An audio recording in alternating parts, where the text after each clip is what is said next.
Hai semua, kita sambung pembelajaran kita dengan topik 4.2 siri kereaktifan logam. Jadi kalau awak pandukan pada buku teks, ditunjukkan di situ tindak balas oksigen bersama dengan dua jenis logam, iaitu pita magnesium dan juga paku besi. Jadi apabila pita magnesium bertindak balas dengan haba daripada penenuh bansen dan oksigen, didapati pita magnesium terbakar dengan nyalaan api putih yang sangat terang. Manakala jika paku besi pula terdedah kepada oksigen di dalam udara, didapati paku tadi berkarat. Tapi awak pun fahamkan, karat bukan berlaku satu hari. Karat untuk berlaku diambil masa paling tidak pun 4-5 hari. Baru kita nampak efeknya. Jadi daripada dua jenis logam yang kita gunakan ini, didapati bahawa logam yang berbeza mempunyai kereaktifan yang berbeza terhadap oksigen. Dalam tindak balas yang cergas antara logam yang lebih reaktif seperti magnesium dengan oksigen, nyalaan yang terang diperhatikan. Manakala tindak balas kurang cergas juga dikenali sebagai tindak balas kurang reaktif adalah yang diberikan contoh dalam buku adalah antara besi dengan oksigen. Tindak balas ini berlaku perlahan-lahan dan akan mengambil masa yang lama. So basically, kalau tindak balas tu cepat, kita panggil tindak balas yang cergas. Kalau tindak balas yang lambat, kita panggil dia kurang cergas. Kalau dalam bahasa Inggeris, cergas itu bermaksud reaktif. Kalau kurang cergas bermaksud less reaktif. Okay? Jadi diberikan dalam bab ini adalah siri kereaktifan logam. Logam yang berlainan mempunyai kereaktifan yang berbeza terhadap oksigen. Perbandingan kita yang pertama ini, kita akan bandingkan logam bersama oksigen. So diberikan di situ, okay, yang pertama ini adalah emas. Okay, emas. Kalau awak tak tahu nama dia, awak rujuk balik kepada buku teks di bahagian hadapan. Sama sahaja. Okay, dia berikan emas, kemudian kita ada argentum, mercury, cuprum, plumbum, timah, ferrum, hidrogen, zinc, zinc, carbon, aluminium, magnesium, calcium, natrium dan kalium. Okay, awak perhatikan ini, cara membacanya kita baca jadual ni daripada bawah naik ke atas. So yang paling bawah adalah logam yang paling tidak reaktif. Manakala kalium adalah logam yang paling reaktif. Ini kita perbandingkan tindak balas logam tadi bersama dengan oksigen. Okay. Semua yang warna hitam itu semua adalah logam kecuali yang tulisan berwarna merah. Tulisan berwarna merah adalah bukan logam. Now, kenapa kita masukkan bukan logam dalam siri ini? Kerana kebanyakan tindak balas yang berlaku dalam hidup kita adalah di antara oksigen, karbon dan hidrogen. Jadi kerana tiga unsur ini memberikan kesan terhadap logam, maka kita masukkan ia sebagai sebahagian daripada siri kereaktifan logam. Okay? Jadi kita tak nak sentuh lagi tentang karbon dan hidrogen, kita hanya bincangkan dahulu logam bersama oksigen. Jadi emas adalah paling tidak reaktif, kalium adalah yang paling reaktif. Jadi oleh kerana emas paling kurang reaktif, that is why emas tidak berkarat. Kerana emas, bila kita expose je kepada oksigen, tidak ada tindak balas yang berlaku. Okay? Jadi, cikgu akan tukar kepada buku lain. Alright. So, kita akan tengok yang ini. Okay? So, awak perhatikan di situ, kita ada jadual kecergasan tindak balas, kereaktifan logam dan pemerhatian serta contohnya. So, yang diberikan dalam arrow hijau itu adalah tahap kecergasan tindak balas logam dengan oksigen. Okay, macam tadi kita start dengan emas, kita berakhir dengan kalium. Okay, didapati awak tengok bila kita tindak balaskan dengan oksigen, bagi emas, logam membara dengan malap. Bila kita naik ke atas lagi, logam membara dengan terang. Okay? Dan naik lagi ke atas, logam menyala dengan perlahan. Bara dengan bernyala, of course bernyala lebih kuat. So, because of that, bernyala letak di hadapan. Kemudian kita akan tengok pula, banding pula nyalaan tadi. Cepat dan terang, paling cepat dan terang. So, didapati apabila antara aluminium, magnesium, kalsium dan natrium, logam kita cepat dan terang.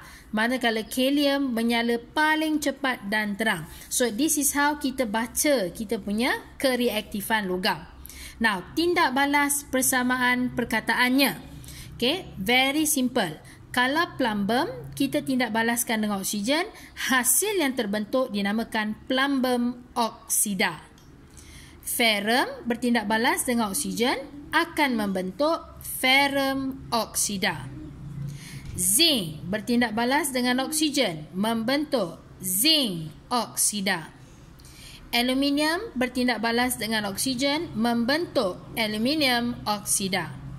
Magnesium bertindak balas dengan oksigen membentuk magnesium oksida. Jadi cikgu ambil contoh yang mudah. Mari kita buat sama-sama ya. Apa akan jadi bila apa ya? Okey, kita ambil natrium. Apakah tindak balas persamaan perkataan apabila natrium bertindak balas dengan oksigen? Natrium bertindak balas dengan oksigen membentuk natrium oksida. Okey. Sekarang kita pergi kepada yang cikgu cakap tadi tu. Kita masukkan juga unsur bukan logam iaitu hidrogen dan karbon di dalam siri kereaktifan. Okey. Jadi sekarang kita ambil contoh dulu untuk karbon. Okey, very simple juga. Ambil saja serbuk logam, campurkan dengan serbuk karbon, panaskan. Okey, sewaktu kita bincang ni, awak mata kena sentiasa tengok pada siri kereaktifan logam. Okey, pemerhatian. Apabila aluminium oksida bertindak balas dengan karbon, didapati tiada tindak balas. Aluminium bertindak balas dengan karbon, tiada tindak balas. Ini menunjukkan karbon tak cukup kuat untuk pecahkan aluminium oksida. Maka, aluminium duduk di atas karbon. What about kita kalau pakai zinc oksida? Zinc oksida, bila kita tindak balaskan dengan karbon, didapati berlaku tindak balas, iaitu zinc terpecah daripada zinc oksida membentuk zinc dan karbon dioksida. Ini menunjukkan karbon tadi cukup kuat untuk pecahkan zinc oksida. Maka, zinc kurang reaktif berbanding karbon. Aluminium lebih reaktif berbanding karbon. What about plumbum? Nah, plumbum oksida duduknya di sini. Plumbum oksida. Tengok dengan karbon. Agak-agak awak tindak balas tu berlaku atau tidak? Pastinya berlaku. Plumbum kurang reaktif berbanding karbon, maka plumbum oksida boleh dipecahkan kepada plumbum dan karbon dioksida. Okay. Inferensnya, karbon kurang reaktif daripada aluminium tetapi lebih reaktif daripada zinc dan plumbum. Kesimpulannya, karbon berada di antara aluminium dan zinc dalam siri kereaktifan logam. Okay. So, itu cara kita bandingkan karbon. Yang berikutnya, kita nak menentukan kedudukan hidrogen. Hidrogen adalah bukan logam. Apakah kesan hidrogen dengan logam-logam yang ada dalam siri kereaktifan logam? Okey, ini eksperimennya. Very simple juga. Kita nak dapatkan gas hidrogen. Kita akan uji gas hidrogen ini terhadap oksida logam. Jadi oksida logam dalam eksperimen ini yang kita akan gunakan adalah aluminium oksida, zinc oksida, ferrum oksida dan plumbum oksida. So ini ya, aluminium, zinc, ferrum, plumbum. So kita akan uji semua ni dengan hidrogen. Didapati aluminium oksida bila bertindak balas dengan hidrogen didapati tiada tindak balas. Kenapa tiada? Kerana aluminium berada jauh di atas hidrogen. Aluminium tak terlalu tinggi kedudukannya berbanding hidrogen. Hidrogen tidak berjaya memecahkan aluminium oksida. Hidrogen kurang reaktif terhadap aluminium. Okay. So now zinc oksida. Zinc oksida dan hidrogen tiada tindak balas juga kerana zinc berada di atas kedudukan hidrogen.